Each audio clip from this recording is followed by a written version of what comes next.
as you can see with this training room, we take training extremely seriously. It happens every week.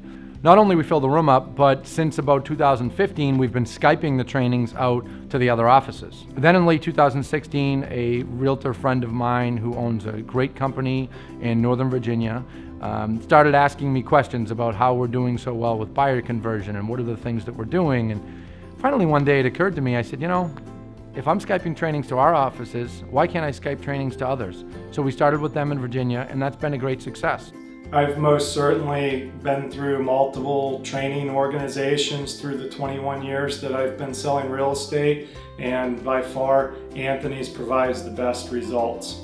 A lot of times people will ask me, why are your trainings effective? What are you doing differently? And I always say, our trainings are real.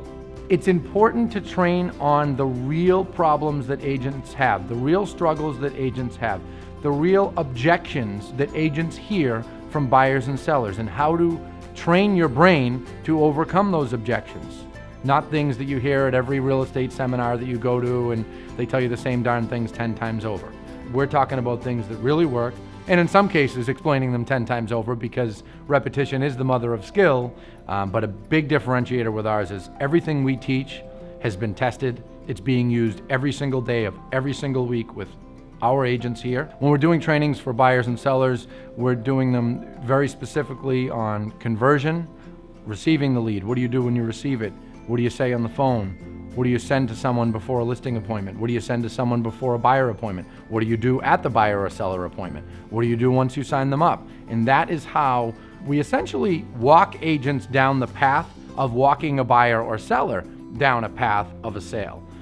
When you're A, either meeting with the buyer, or B, meeting with the seller, he gives you the laid out plan, how to do it, what to say. I mean, really, it's a win-win. One of the best things about it was that I knew that I wasn't going to spend years creating bad habits. I was kind of getting the best of the best from the beginning. So it really helped me from the beginning know how to set good habits for myself. We've got a big TV in the back that we can actually see who's watching us from the other offices. There's a camera above it that really sends good quality video over to who's watching us at the other locations. And that's worked out really, really well. Obviously, watching over Skype is not as good as in person, but it's darn close. I would strongly and highly recommend it. I think you'll get a lot out of it. It's super helpful. I wish I had had this in the beginning when I was trying to get up and running. If you're applying yourself and here for the trainings, you don't have a choice but to succeed with it. Now we're in a position finally where we're saying, okay, we feel good about this. We saw some results in Virginia. Now we want to open it up. We're not going to bring on everyone. This is something that, we need to make sure that we bring on people that we truly believe we can help.